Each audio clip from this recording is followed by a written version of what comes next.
ಒಂದ್ ವೇಳೆ ನಾನ್ ನಿಮ್ಮನ್ನ ಆಪಲ್ ಕಂಪನಿಯ ಫೌಂಡರ್ ಹೆಸರು ಏನು ಅಂತ ಕೇಳಿದ್ರೆ ಎಲ್ಲರೂ ಒಂದೇ ಉತ್ತರ ಹೇಳ್ತಾರೆ, ಅದುವೇ ಸ್ಟೀವ್ ಜಾಬ್ಸ್.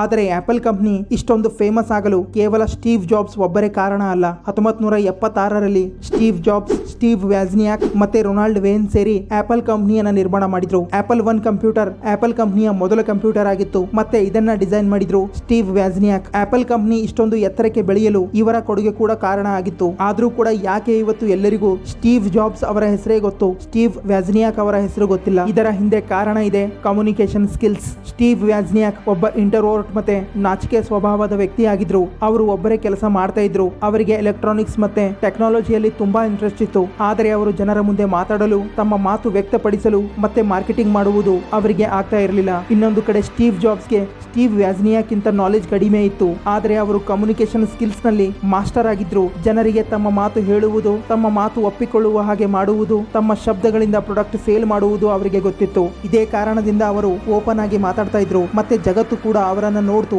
ಅವರನ್ನ ಗುರುತಿಸ್ತು. ಜಾಸ್ತಿ ಇಂಟೆಲಿಜೆಂಟ್ ಆಗಿದ್ರು ಕೂಡ ಸ್ಟೀವ್ ವ್ಯಾಜ್ನಿಯಾಕ್ಗೆ ಆ ಗೌರವ, ಆ ಹೆಸರು ಸಿಗಲಿಲ್ಲ. ಅದಕ್ಕೆ ಕಮ್ಯುನಿಕೇಶನ್ ಸ್ಕಿಲ್ಸ್ ಹೆಚ್ಚಿಸಿಕೊಳ್ಳುವುದು ಪ್ರತಿಯೊಬ್ಬ ವ್ಯಕ್ತಿಗೂ ಇಂಪಾರ್ಟೆಂಟ್ ಆಗಿರುತ್ತೆ. ಹಾಗಿದ್ರೆ ಇವತ್ತಿನ ವಿಡಿಯೋದಲ್ಲಿ ನಾನು ನಿಮಗೆ ಕಮ್ಯುನಿಕೇಶನ್ ಸ್ಕಿಲ್ಸ್ ಹೆಚ್ಚಿಸಿಕೊಳ್ಳುವ 5 ಟಿಪ್ಸ್ ಗಳನ್ನ ಹೇಳ್ತೀನಿ. ಅದಕ್ಕೂ ಮುಂಚೆ ಚಾನಲ್ ಅನ್ನ ಸಬ್ಸ್ಕ್ರೈಬ್ ಮಾಡಿ ಮತ್ತೆ ನಮ್ಮ ಕಮ್ಯುನಿಟಿಯನ್ನ ಜಾಯಿನ್ ಆಗಿ, ಯಾಕಂದ್ರೆ ಇದರಿಂದ ನಮಗೆ ಮೋಟಿವೇಶನ್ ಸಿಗುತ್ತೆ. Tip number 1, speak less but voice. ಕಡಿಮೆ ಮಾತಾಡುವುದು ಮತ್ತೆ ಎಫೆಕ್ಟಿವ್ ಮಾತನಾಡುವುದು ಒಬ್ಬ ಪ್ರಭಾವಶಾಲಿ ವ್ಯಕ್ತಿಯ ಕೋರ್ ಕ್ವಾಲಿಟಿ ಆಗಿರುತ್ತೆ. ಮತ್ತೆ ಹೈಲಿ ಎಫೆಕ್ಟಿವ್ ಜನರ ಈ ಕ್ವಾಲಿಟಿ ತುಂಬಾ ಜನರಿಗೆ ಇಂಪ್ರೆಸ್ ಮತ್ತೆ ಅಟ್ರಾಕ್ಟ್ ಕೂಡ ಮಾಡುತ್ತೆ. ಒಬ್ಬ ಶಾಂತವಾದ ವ್ಯಕ್ತಿ ಜೊತೆಗೆ ಯಾರು ಬೇಕಾದ್ರೂ ಇರಲು ಇಷ್ಟಪಡ್ತಾರೆ. ಆದರೆ ಜಾಸ್ತಿ ಮಾತಾಡುವ, ಬೇರೆಯವರಿಗೆ ಮಾತನಾಡಲು ಅವಕಾಶ ಕೊಡದೇ ಇರುವ ವ್ಯಕ್ತಿ ಜೊತೆಗೆ ಯಾರೂ ಕೆಲಸ ಮಾಡಲು ಇಷ್ಟಪಡೋದಿಲ್ಲ. ಕಡಿಮೆ ಮಾತಾಡುವುದು that you are a man of few words ಎಂಬುದನ್ನ ಸೂಚಿಸುತ್ತೆ. ಅದಕ್ಕೆ ನೀವು ಮಾತನಾಡುವಾಗ ಜನ ನಿಮ್ಮ ಮಾತನ್ನು ಕೇಳಲು ಇಷ್ಟಪಡ್ತಾರೆ. ನೀವು ಏನೇ ಮಾತಾಡಿದ್ರು ಅದಕ್ಕೊಂದು ಅರ್ಥ ಇರುತ್ತೆ.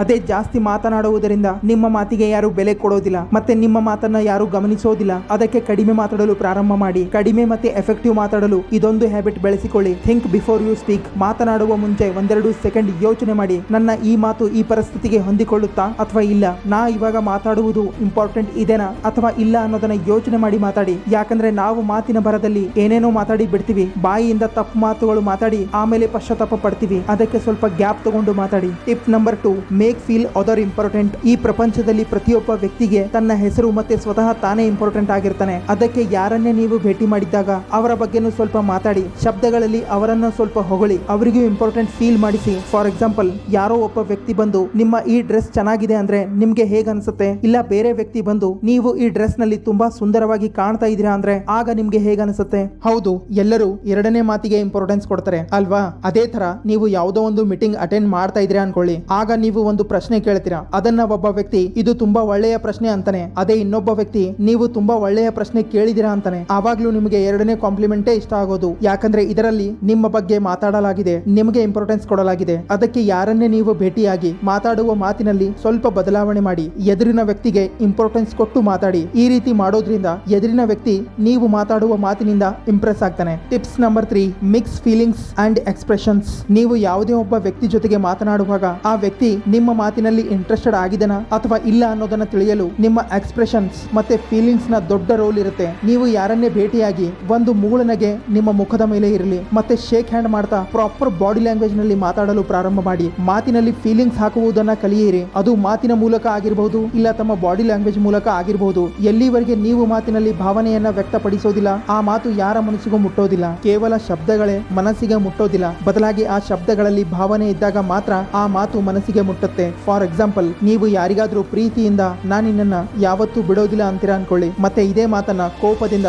ನಾನಿನ್ನ ಯಾವತ್ತೂ ಬಿಡೋದಿಲ್ಲ ಅಂತೀರಾ ಅನ್ಕೊಳ್ಳಿ. ಈಗ ನೀವು ಕೂಡ ಗಮನಿಸಿರಬಹುದು, ವಾಕ್ಯ ಅದೇ ಇದೆ ಆದ್ರೆ ಅರ್ಥ ಬೇರೆ ಬೇರೆ ಆಗಿದೆ. ಅದಕ್ಕೆ ನಿಮ್ಮ ಮಾತು ಒಂದು ಮ್ಯಾಜಿಕ್ ನಂತೆ ಕೆಲಸ ಮಾಡಬೇಕು. ಮತ್ತೆ ಎದುರಿನ ವ್ಯಕ್ತಿ ನಿಮ್ಮ ಮಾತುಗಳಿಂದ ಪ್ರಭಾವಿತ ಆಗ್ಬೇಕು ಅಂದ್ರೆ ನಿಮ್ಮ ಮಾತುಗಳಲ್ಲಿ ಭಾವನೆಯನ್ನ ವ್ಯಕ್ತಪಡಿಸಿ. ತಮಾಷೆ ಮೂಡ್ ನಲ್ಲಿ ಇದ್ದಾಗ ತಮಾಷೆ ಮಾಡಿ, ಸೀರಿಯಸ್ ಮೂಡ್ ನಲ್ಲಿ ಇದ್ದಾಗ ಸೀರಿಯಸ್ ಆಗಿ ಮಾತಾಡಿ. Tips number 4, give options. ಒಂದು ರಿಸರ್ಚ್ ಹೇಳುತ್ತೆ, 2 ಜನ ಮಾತನಾಡುವಾಗ 98% ಕನ್ವರ್ಸೇಷನ್ ಅವರಿಬ್ಬರ ಒಪ್ಪಿಗೆಯಿಂದ ಅಂತ್ಯಗೊಳ್ಳೋದಿಲ್ಲ, ಬದಲಾಗಿ 2% ಕನ್ವರ್ಸೇಷನ್ ಮಾತ್ರ ಅವರಿಬ್ಬರ ಅನುಮತಿಯಿಂದ ಅಂತ್ಯಗೊಳ್ಳುತ್ತೆ. ಅದರಲ್ಲಿ 2 ಜನ ಆ ಮಾತಿಗೆ ಅಗ್ರಿ ಆಗಿರ್ತಾರೆ. ಒಂದ್ ವೇಳೆ ನೀವು ಯಾರಿಗಾದ್ರೂ ನಿಮ್ಮ ಮಾತು ಒಪ್ಪಿಸಬೇಕು ಅನ್ಕೊಂಡಿದ್ರೆ, ಇಲ್ಲ ಎದುರಿನ ವ್ಯಕ್ತಿ ನಿಮ್ಮ ಮಾತಿಗೆ ಅಗ್ರಿ ಆಗ್ಬೇಕು ಅಂದ್ರೆ, ಇಲ್ಲ ಆ ವ್ಯಕ್ತಿ ನಿಮ್ಮ ಮಾತಿನಿಂದ ಕನ್ವಿನ್ಸ್ ಆಗ್ಬೇಕು ಅಂದ್ರೆ ಈ ಟಿಪ್ಸ್ ಅನ್ನ ಖಂಡಿತವಾಗಿ ಯೂಸ್ ಮಾಡಿ. ಫಾರ್ ಎಕ್ಸಾಂಪಲ್, ನೀವು ಯಾರಿಗಾದ್ರೂ ನಿಮ್ಮ ಕೆಲಸ ಮಾಡಲು ಹೇಳುವಾಗ ನನ್ನ ಈ ಕೆಲಸ ಮಾಡಿ ಅಂತ ಹೇಳಬಾರ್ದು, ಇಲ್ಲ ನನ್ನ ಈ ಕೆಲಸ ಮಾಡ್ತೀರಾ ಅಂತಾನೂ ಕೇಳಬಾರ್ದು. ಬದಲಾಗಿ ಅವನ ಮುಂದೆ 3 ಆಯ್ಕೆಗಳನ್ನ ಇಡಬೇಕು. ಆ ವ್ಯಕ್ತಿಗೆ ಸ್ವತಃ ನಿರ್ಣಯ ತಗೊಳ್ಳಲು ಬಿಡಿ.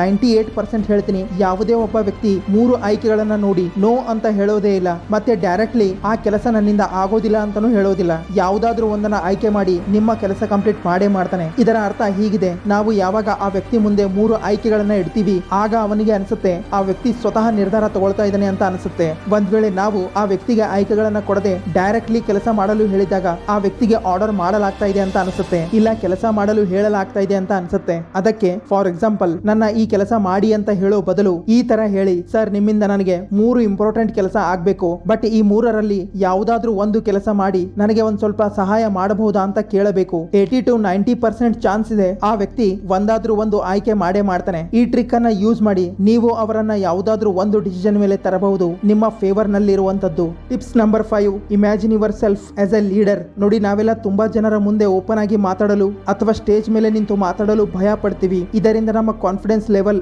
ಇನ್ನೂ ಕಡಿಮೆ ಆಗುತ್ತೆ, ಮತ್ತೆ ಆಗ ನಮ್ಮ ಬಾಯಿಯಿಂದ ಒಂದು ಮಾತು ಬರೋದಿಲ್ಲ. ಇಂತಹ ಪರಿಸ್ಥಿತಿಯಲ್ಲಿ ನೀವು ಈ ಟಿಪ್ಸ್ ಅನ್ನ ಖಂಡಿತವಾಗಿ ಯೂಸ್ ಮಾಡಿ. ಸ್ಟೇಜ್ ಪರ್ಫಾರ್ಮೆನ್ಸ್ ಮಾಡಲು ಅಥವಾ ಮಾತಾಡಲು ಭಯ ಆಗ್ತಾ ಇದ್ರೆ ನೀವು ನಿಮ್ಮ favourite motivational speaker, public speaker ಅಥವಾ ಯಾವ ವ್ಯಕ್ತಿಯ ಮಾತಾಡುವ ಸ್ಟೈಲ್ ನಿಮಗೆ ಇಷ್ಟ ಆಗುತ್ತೆ, ಫೋನ್ ಕ್ಯಾಮ್ರಾ ಆನ್ ಮಾಡಿ, ಇಲ್ಲ ಮಿರರ್ ಮುಂದೆ ನಿಂತು ಒಬ್ಬರೇ ಆ ವ್ಯಕ್ತಿಯ ಹಾಗೆ ಮಾತಾಡಲು ಪ್ರಾರಂಭ ಮಾಡಿ, ಇಲ್ಲ ಆ ತರ ಆಕ್ಟ್ ಮಾಡಲು ಪ್ರಾರಂಭ ಮಾಡಿ. ನಿಮ್ಮನ್ನ ನೀವು ಒಬ್ಬ ಲೀಡರ್ ತರ ಇಮ್ಯಾಜಿನ್ ಮಾಡಲು ಪ್ರಾರಂಭ ಮಾಡಿ. ನಂತರ ನೀವು ನಿಮ್ಮ ಫ್ರೆಂಡ್ಸ್ ಗಳ ಮುಂದೆ ಇಲ್ಲ ಸಣ್ಣ ಪುಟ್ಟ ಸ್ಟೇಜ್ ಮೇಲೆ ಹೋಗಿ ಮಾತಾಡಲು ಪ್ರಾರಂಭ ಮಾಡಿ. ಇದರಿಂದ ನಿಮ್ಮಲ್ಲಿ ಇರುವ ಭಯ ದೂರ ಆಗುತ್ತೆ. ಪ್ರಾಕ್ಟೀಸ್ ಮಾಡ್ತಾ ಹೋದಂತೆ ಆಟೋಮೆಟಿಕ್ಲಿ ನೀವು ಒಬ್ಬ ಫುಲ್ಲಿ ಕಾನ್ಫಿಡೆನ್ಸ್ ಇರುವ ಒಬ್ಬ ಲೀಡರ್ ನ ಹಾಗೆ ಮಾತಾಡಲು ಪ್ರಾರಂಭ ಮಾಡ್ತೀರಾ. ಆದ್ರೆ ಪ್ರತಿದಿನ ನೀವು ಇದನ್ನ ಪ್ರಾಕ್ಟೀಸ್ ಮಾಡಬೇಕಾಗುತ್ತೆ, ಮತ್ತೆ ಇದೇ ನಿಮ್ಮ ವ್ಯವಹಾರದಲ್ಲೂ ಬರಲು ಪ್ರಾರಂಭ ಆಗುತ್ತೆ. ಇದೊಂದೇ ಟಿಪ್ ನಿಮ್ಮನ್ನ ತುಂಬಾ ಸಹಾಯ ಮಾಡುತ್ತೆ ಒಂದ್ ವೇಳೆ ನೀವು ಆಕ್ಷನ್ ತಗೊಳ್ಳಲು ಪ್ರಾರಂಭ ಮಾಡಿದ್ರೆ. ಸೊ ಫ್ರೆಂಡ್ಸ್, ಇದಾಗಿತ್ತು ಕಮ್ಯುನಿಕೇಶನ್ ಸ್ಕಿಲ್ಸ್ ಇಂಪ್ರೂವ್ ಮಾಡಿಕೊಳ್ಳುವ ಟಿಪ್ಸ್. ಇದೇ ಟಾಪಿಕ್ ಮೇಲೆ ಪಾರ್ಟ್ 2 ವಿಡಿಯೋ ಬೇಕು ಅಂದ್ರೆ ಕಮೆಂಟ್ಸ್ ನಲ್ಲಿ ಪಾರ್ಟ್ 2 ಅಂತ ಕಮೆಂಟ್ ಮಾಡಿ. ಹಾಗೆ ಚಾನಲ್ ಅನ್ನ ಸಬ್ಸ್ಕ್ರೈಬ್ ಮಾಡಿ, ಇನ್ಸ್ಟಾ ಪೇಜ್ ಅನ್ನು ಫಾಲೋ ಮಾಡಿ. Bye bye.